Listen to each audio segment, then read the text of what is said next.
Journal-ci, le soir, qui a publié que Paul Biya a fait les dons. Ça fait les choux gras de la presse. Paul Biya a fait les dons. Et je pense, si j'ai bonne mémoire, que ces dons, c'était au moins 600 millions de francs CFA. Je vais encore, au risque de me répéter, revenir sur un sujet que nous avions, n'est-ce pas, entamé ici dernièrement. Le fait que Paul Biya ait autant d'argent. Dois-je vous rappeler, mes chers compatriotes, que le Cameroun est un pays pauvre et très endetté et qui continue de s'endetter auprès du FMI, auprès de la Banque mondiale ou je ne sais pas. Mais le Cameroun continue de s'endetter même auprès de la Chine, auprès de beaucoup de puissances. Le Cameroun continue de s'endetter.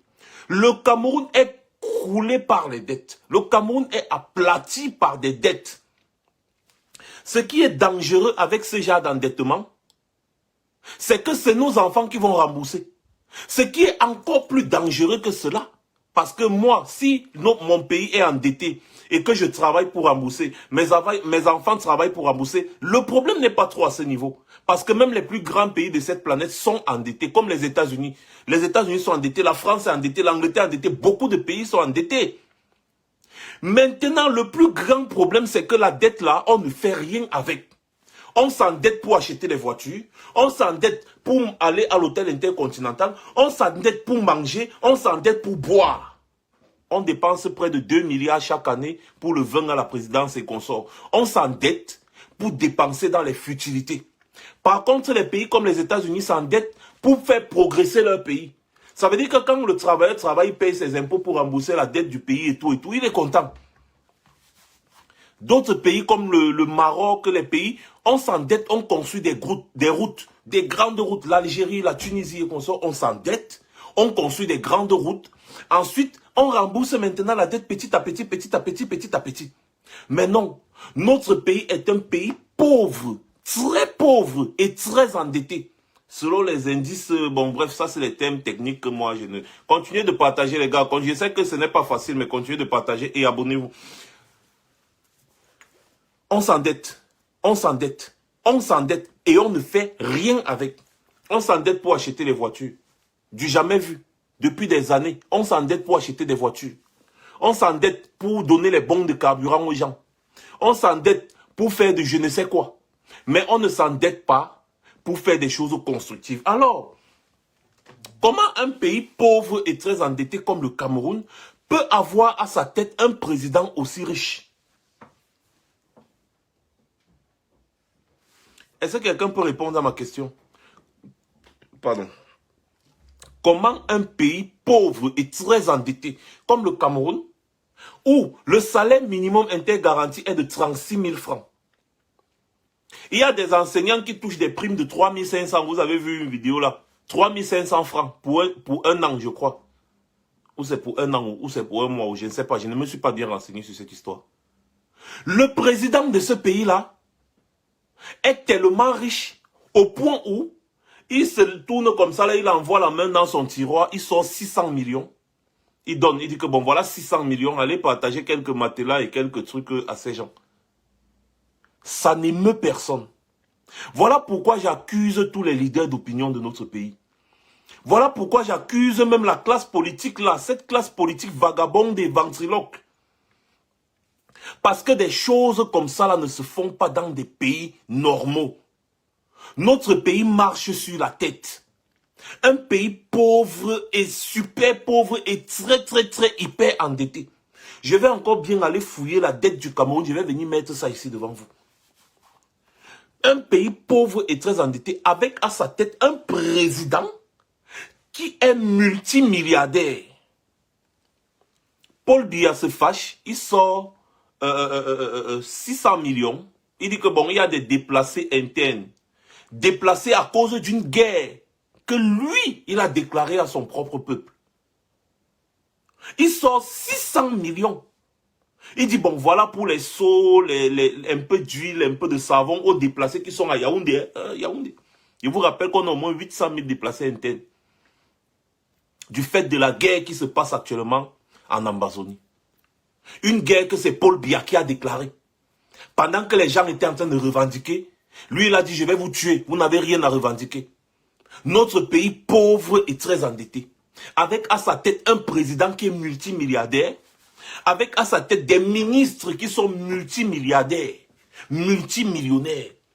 Des SGPR qui sont multimillionnaires, multimilliardaires. Des directeurs de cabinet civil de la présidence qui sont multimillionnaires, multimilliardaires dans un pays pauvre et très endetté. Quand on va les attaquer, ils vont venir nous sortir, ils vont venir se mettre à demander un bilan de je ne sais quoi au président élu Maurice Kamto. Voilà ce qu'ils parlent, leur nouvelle trouvaille, voilà ce qu'ils sont partis chercher. L'échec du gourou taliban. L'échec du gourou taliban. La honte de l'échec. Donc c'est-à-dire, c'est comme si c'est Maurice Kamto, le président élu, qui dirige le Cameroun depuis. Au lieu de demander les comptes sur la gestion de leur pays à celui qui est à la tête de ce pays depuis plus de 38 ans. Ils vont se mettre à s'acharner sur Maurice Kamto, l'homme d'autrui. C'est Maurice Kamto qui dirige le pays depuis 38 ans. C'est Maurice Kamto qui est à la tête du pays depuis au moins 50 ans. Parce que Paul Biya était dans les hautes fonctions administratives du Cameroun. Ça fait au moins 50 ans qu'il est dans l'administration. Il n'a jamais travaillé ailleurs. Donc il a toujours été fonctionnaire dans sa vie. Un fonctionnaire qui est devenu milliardaire au détriment de son pays, qui ne fait que s'endetter tous les jours pour essayer de survivre. Vous connaissez quel est le coût de la vie au Cameroun. Voilà. Ils disent le bilan de Kamto. Le bilan de Kamto. Kamto gère les fonds publics. C'est Maurice Kamto qui gère le budget du Cameroun. C'est Maurice Kamto qui gère l'argent du Cameroun. Donc, au lieu de demander le bilan à Paul Biya, le bilan de la gestion catastrophique du pays à Paul Biya, on vient s'acharner sur Maurice Kamto. Voilà le bilan, hein, le bilan. Une indignation sélective permanente, des critiques partielles et partisanes, la roubladise, une incohérence et un égoïsme effrayant qui cache mal sa cécité politique. MRC, un mouvement marqué par des détournements massifs. Oh lolo, c'est grave. Et récurrent, bus, survival, etc. Des partisans qui, sous son regard complice, insultent toute la République, y compris l'armée et les légendes. Incapacité à garder une alliance, Kamto est en réalité disqualifié pour prétendre conduire le Cameroun. Donc, en fait, il ne prétend que conduire le Cameroun. Hein.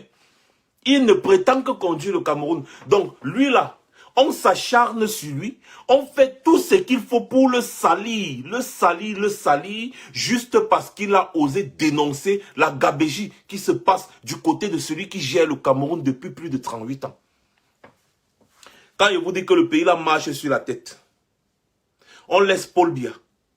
Paul Biya gère le Cameroun depuis plus de 38 ans. Hein. Le Cameroun a un bilan catastrophique. Je mets au défi quiconque, n'importe quel sardinat. J'ai dit, je mets n'importe quel sardinat au défi. Les Mathias Eric Ouonangini et tous ces gens-là. Venez, on débat du bilan de Paul Biya. Je m'assois sur vous, face à face. On débat du bilan de Paul Biya. Voilà un pays où on ne demande pas les comptes à celui qui gère le pays, mais on demande les comptes à celui qui s'oppose à sa façon de gérer le pays. Ce n'est pas la sorcellerie. Ce n'est pas la magie. Dans un pays normal, les journaux allaient demander à Paul Biya, s'il te plaît Paul Biya, l'argent là que tu dis que c'est pour gérer, c'est pour donner aux déplacés là, ça sort d'où? Dans un pays normal, les journaux allaient plutôt titrer sur ça. Regardez bien, le soir, Triebdo, fête de fin d'année, Paul Biya, le Père Noël des déplacés internes. Paul Biya, le Père Noël des déplacés internes. C'est-à-dire quoi? Tu as ton magasin. Tu mets un gérant dans ton magasin. Le gérant gère le magasin maintenant comme si c'est son propre magasin. Toi, tu veux manger. Tu viens encore, tu dois commander dans ton propre magasin. C'est-à-dire le peuple camerounais est propriétaire du Cameroun. Il a mis à la tête quelqu'un qui est censé gérer les avoirs du pays. Cette personne-là prend maintenant ces avoirs-là et fait de ça sa propriété privée. Il envoie l'argent dans la caisse, il te donne quand il veut, il ne te donne pas quand il ne veut pas. Quand il est fâché, il envoie les gens te bastonner, te tuer même. Pourtant, c'est ton magasin. Pourtant, c'est ta chose. Pourtant, c'est ta propriété. Tu l'as seulement mis là comme gérant, comme gestionnaire. Le gestionnaire est devenu le propriétaire. C'est un peu comme si tu vas ouvrir un compte bancaire. Il y a un gestionnaire de compte. Quand tu vas ouvrir un compte bancaire, il y a un gestionnaire. Quelqu'un qui gère ton compte. Donc maintenant, tu n'as plus droit, tu n'as plus accès à ton compte. C'est la personne qui décide maintenant que bon, le jour où je suis content, il te donne un peu 100 euros. Le jour où je suis fâché, je ne te donne rien. Si tu m'énerves, j'envoie mes gardes du corps, mes gros bras, te tapent pour ton argent. Hein. Et chaque jour, tu continues de mettre ton argent dans ce compte bancaire-là. Chaque jour, tu continues de mettre ton argent dans ce compte bancaire. C'est-à-dire à la disposition de ces gestionnaires. C'est exactement ça. Paul Biya était le gestionnaire du Cameroun. Il est le gestionnaire. Donc, comment ça se fait que quelqu'un qui est censé gérer l'argent public se retrouve en train de piocher dans cet argent-là pour faire des dons au peuple? Vous avez vu où un président de la République fait les dons au peuple? L'argent du peuple, on fait les dons avec, au même peuple. Ou alors, si ce n'est pas l'argent du peuple, parce qu'il y a deux problèmes là. Si c'est l'argent de Paul Biya, il doit nous dire d'où cet argent sort. Si c'est l'argent des caisses de l'État, il doit nous dire par quel mécanisme est-ce qu'ils ont fait pour mettre cet argent à disposition, n'est-ce pas, de ces personnes. Par quel mécanisme de gestion. Parce que ça, c'est un détournement de fonds. Si c'est l'argent des caisses de l'État, eh bien, c'est un détournement de fonds si ce n'est pas passé par les mécanismes étatiques de gestion des fonds. Donc, c'est un détournement de fonds. Si c'est l'argent de Paul Biya, eh bien, Paul Biya doit nous dire d'où est-ce que cet argent sort. Un 600 millions comme ça, là. Il envoie la main dans son tiroir, il sort ça, il vous donne que bon, allez gérer. Il doit dire d'où sort cet argent. On doit pouvoir retracer la richesse de Paul Biya. Si Paul Biya est entré dans l'administration camerounaise en ayant quiconque dans sa poche, et quand il sort, il est multimilliardaire, il y a matière à se poser des questions. Ça veut dire que toute sa fortune a été forgée sur le dos du contribuable. Peuple camerounais, vous allez vous réveiller quand non, les gars? Dites-moi, parce que moi-même, je suis déjà un peu fatigué. Hein? Parce que quand on voit toutes ces choses-ci, on annonce tout ça tous les jours, mais c'est devenu comme chose commune. C'est-à-dire, c'est devenu comme une chose normale. C'est-à-dire, vous avez un président, vous êtes un pays pauvre et très endetté, vous avez quelqu'un qui dit il est président, il est multimilliardaire, or il n'a jamais travaillé dans sa vie. D'autres vont venir dire, Paul Biya est un grand agriculteur. Vous l'avez mis à la tête du pays pour être agriculteur ou bien pour être président. Bon, d'accord, il est un grand agriculteur, son capital vient d'où? Son capital vient d'où? Vous voyez qu'il y a matière à se poser des questions. Mais qui va donc poser ces questions quand nous avons des journaux dans notre pays qui sont nuls, qui ne s'attaquent pas aux vrais sujets, quand nous avons des hommes politiques ventriloques qui ne pensent qu'à leur ventre? Qui va s'attaquer? Le monsieur a mis tout le Cameroun à terre.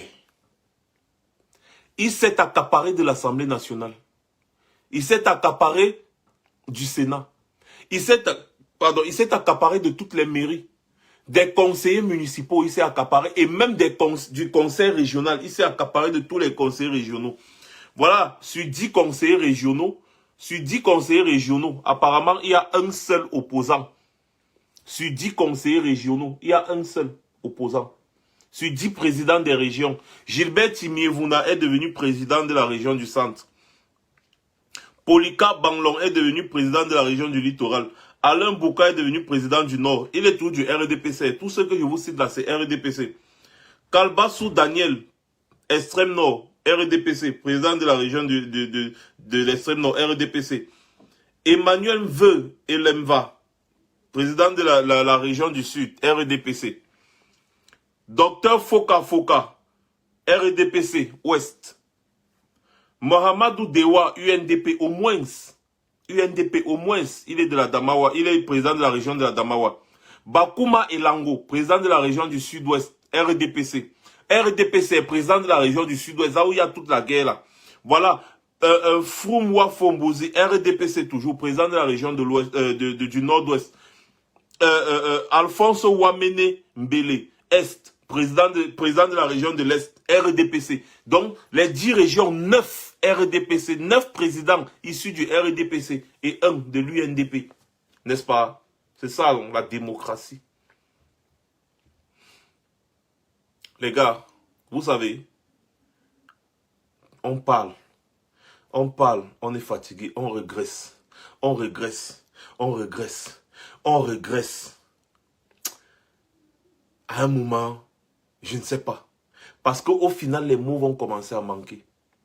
Venir crier là tous les jours, crier tous les jours, crier tous les jours. C'est les mêmes choses qui se reproduisent. Le monsieur a pris tout le pays en otage. Le président, il lui vous a annoncé fatigué. Le président, il lui a annoncé fatigué que les gars, voilà ce qui se passe, voilà ce qui se passe. Qui se bouge? Personne. Il a été embastillé pendant des mois dans sa maison. Qui se bouge? Personne. Abonnez-vous. Cliquez sur le lien qui est là. Épinglez là et abonnez-vous. Parce que cette page, si ça ne vaut plus la peine, vous voyez, on n'arrive même plus à être nombreux en live. C'est à peine si on est 500 personnes. Depuis 30 minutes, c'est lamentable. Moi, comment est-ce que je vais me retrouver en train de parler devant 500 personnes? Vous comprenez qu'il y a un problème. C'est lamentable. Donc, soit les Camerounais ne sont plus intéressés à la révolution, soit il y a un problème de page. Et comme je sais que les Camerounais sont intéressés à la révolution, ça veut dire que le problème vient de la page. Vous savez que ma page, elle est signalée grave. Je vous ai même posté ici là à plusieurs reprises. Donc, allez vous abonner sur la nouvelle page. Joe Biden ne viendra pas nous sauver, Niki Mouela. Désolé, Joe Biden, lui, il va gérer les problèmes des Américains. Il ne va pas venir gérer les problèmes des Camerounais. En quoi est-ce qu'il va nous sauver? C'est les Camerounais qui doivent gérer. Oui, le Nozo a voté le RDPC. Le Nozo a voté le RDPC, Mirabel Tchamba, ma mère. Le Nozo a voté le RDPC. Tout comme ils ont dit que le Nozo a voté tout le RDPC à l'Assemblée nationale et dans les mairies, non? Voilà. Le Nozo a voté le RDPC. Alors que c'est à cause du RDPC que le pays est dans la turbulence. Vous comprenez qu'il n'y a jamais eu élection au Cameroun. Quand vous regardez tout ça, vous comprenez que la machine a été mise en place pour tenir le pays. Et ce qui est dangereux, le plus dangereux encore des dangers dans tous ces dangers, c'est que le régime est en train de préparer sa propre succession. Le régime est en train de préparer sa propre succession. Voilà le plus grand danger de tous les dangers. Souvenez-vous, vous allez dire, oh, donc il avait parlé. Je vous avais dit, en 2019, Ferdinand Ngongo, il était en train de manigancer pour se placer comme vice-président. Là, dès que Paul Biya Keïta, allez, il prend les histoires et c'est parti. Ferdinand Ngongo, que vous voyez, le SGPR là, c'est le monsieur le plus dangereux du Cameroun. Et ne soyez pas surpris que ce monsieur-là devienne président demain. Au moins, ce j'aurais parlé. Voilà. Peuple camerounais, on ne va pas parler toute notre vie. Parce que nous aussi, on a notre vie. Nous aussi, on peut vivre. On a nos vies. On ne va pas continuer de parler. Vous allez attendre, les gens vont parler. Après, ils vont prendre un autre côté. Vous allez tirer sur eux fatigués. Ça change quoi? Jean de Dieu Momo, il a parlé pendant des années. Il a vu que rien ne bougeait. Il a tiré de l'autre côté. Vous lui avez fait quoi? Rien. Jean de Dieu Momo est là-bas au pays. Il jubile, il gère sa vie. Il gère ses millions. Et il vous nargue même encore. Vous allez faire quoi? Rien, à part venir gueuler sur les réseaux sociaux. Voilà encore d'autres personnes qui ont parlé. Voilà, peut-être, on parlait de N'Djamène, peut-être par exemple. Il a parlé, ça part jusqu'à le gars a vu que là, je ne fais que passer, Le gars a dit que bon, lui aussi, il va un peu tourner de l'autre côté. Est-ce que vous allez leur en vouloir? Vous n'allez pas en vouloir à ces gens. J'ai fait ce reproche, j'ai dénoncé. Rappelez-vous que N'Djamène a tiré sur moi ici à bout portant à cause du drapeau que j'avais déchiré et que je referai même encore. Ce n'est pas mon ami. Lui et moi, on ne se connaît pas. Mais dans certaines situations, il faut faire des analyses froides. C'est difficile de se battre pour des gens qui ne veulent pas prendre leur destin. Mais c'est très difficile. On sait que le Camerounais actuel, n'est-ce pas, a été forgé par Biya. C'est-à-dire, il a été forgé à l'image de ce que Biya voulait. Biya voulait endormir les capacités. Parce que quand vous voyez un peuple est sous-éduqué et qui n'est pas soigné, vous voyez un régime qui fait tout pour nuire à l'éducation, pour nuire à la santé, c'est parce qu'il veut que le peuple soit vraiment dépendant de lui. Il vous nargue, il vous tue, il prend votre argent, il vous fait les dons avec. C'est un peu comme quelqu'un qui prend sa voiture, il te kidnappe, il part te mettre au désert. Tu fais 2 jours au désert. Après, il revient maintenant avec la voiture, il te donne un peu d'eau à boire. Tu t'agenouilles, tu lui dis merci, merci beaucoup, merci beaucoup, merci beaucoup. Il vient, il te donne un peu à manger. Après, il te dit que bon, monte dans la voiture, on part, on part. Et tu, ouh, mon sauveur, tu m'as sauvé. Le syndrome de Stockholm. C'est ça. C'est exactement ça. Mais beaucoup de peuples ont subi cela. Et ces peuples se sont libérés. Le Soudan s'est libéré, c'était l'une des plus grosses surprises en Afrique, le Soudan. Parce que laissez-moi vous dire, entre Omar El-Béchir et Paul Biya est un blagueur. Vous comprenez ce que je dis? Paul Biya, c'est un blagueur entre Omar El-Béchir et Paul Biya. Vous voyez le problème qu'il y a actuellement en Ambazonie? C'était Omar El-Béchir à la place de Paul Biya. Ce qu'il envoie les hélicoptères, il balaye tout le monde, il balaye, il s'en fout. C'est ce que Omar El-Béchir a fait au Soudan. Je vous dis, allez lire l'histoire. Donc à côté de Omar El-Béchir, Paul Biya, c'est un plaisantin. Mais le peuple soudanais s'est réveillé que mais la dictature, si on finit avec nous, il nous tue nous tous. Et comme Omar El-Béchir ne pouvait pas tuer tout le monde, donc il n'y a pas de raison de dire que le peuple est toujours zombifié, au point où ils ne peuvent pas se lever un jour et dire que non, non, à l'heure si c'est trop. Il n'y a aucune raison pour que le peuple camerounais ne se lève pas. Il n'y a aucune raison. Il n'y a aucune raison. Loin, allez loin avec cette idée que vous pensez que nous sommes obligés de faire ce que nous faisons. Parce que nous exposons déjà, nous exposons, on expose nos familles. Vous voyez, il y a des gens ici là qui menacent nos mamans, qui menacent nos enfants, qui menacent, ils menacent. Est-ce que vous pensez que c'est paisible à voir? Non, c'est pas paisible. Mais on supporte parce qu'on a décidé de le faire. On pense que notre pays mérite mieux. On pense que nos compatriotes méritent mieux. Il faut aussi que ces compatriotes-là se rendent compte qu'effectivement, ils méritent mieux. Le jour où le Camerounais va se lever, il va dire, je mérite un SMIC de 180 000 francs minimum. Je mérite un SMIC de 180 000 francs. Je ne mérite pas un SMIC de 36 000. Le jour où le Camerounais va se lever et se rendre compte qu'il mérite un SMIC de 180 000 francs, ce jour-là, il va dégager tout le monde sur son passage. Et c'est ce que nous essayons de vous faire comprendre depuis des années aujourd'hui. C'est ce que le président élu essaye de vous faire comprendre. Tu ne mérites pas les 36 000 francs qu'on te donne chaque fin de mois comme SMIC. Tu ne les mérites pas. Tu mérites plus que ça. Aucun salaire au Cameroun ne doit être en dessous de 180 000 francs. Aucun salaire au Cameroun ne doit être en dessous de 180 000 francs. Minimum, le SMIC, salaire minimum intergaranti, au moins 180 000 francs. Tous les experts, n'est-ce pas, peuvent vous le confirmer. Aucun. C'est Paul Biya qui bloque avec ses amis. C'est Paul Biya et sa bande d'amis qui bloquent tout ça. Si vous avez un nouveau régime, vous allez voir ce qu'on appelle un pays. Au lieu de vous contenter avec les miettes qu'on vient, on vous donne les miettes de pain, on vient, on vous donne là. Paul Biya mange le pain avec ses enfants. Il mange le pain avec ses enfants. Et vous êtes là en bas de la table, vous sucrez des miettes. Et vous vous contentez de ces miettes. Arrêtez de vous contenter. Arrêtez de vous contenter, vous méritez mieux. Vous voyez, il faut saluer la bravoure de tous ces jeunes frères qui prennent la route du désert, la route de la Méditerranée, au péril de leur vie. C'est parce que ces jeunes ont dit, nous méritons mieux.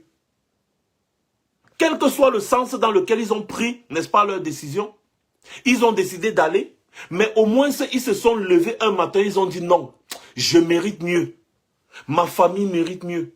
Mais là, ça fonctionne seulement dans le sens de l'individualisme et de l'égoïsme.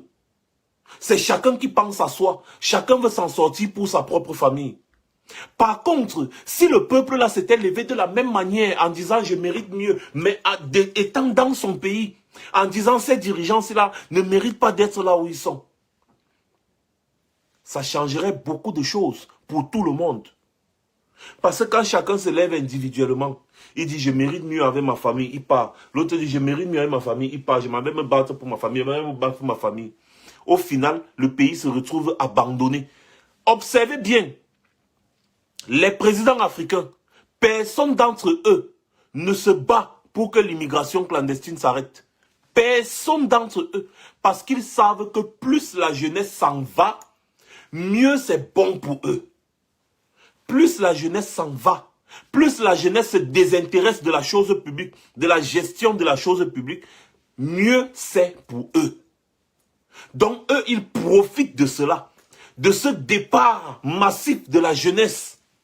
Ils profitent de cela pour continuer d'asseoir leur autorité, leur pouvoir. Ils disent non, non, non, allez, ce sont les Blancs qui ont pillé. Ils ont pillé, allez dans leur pays, vous partez chercher, vous envoyez ici au pays, d'accord? Allez, non, allez.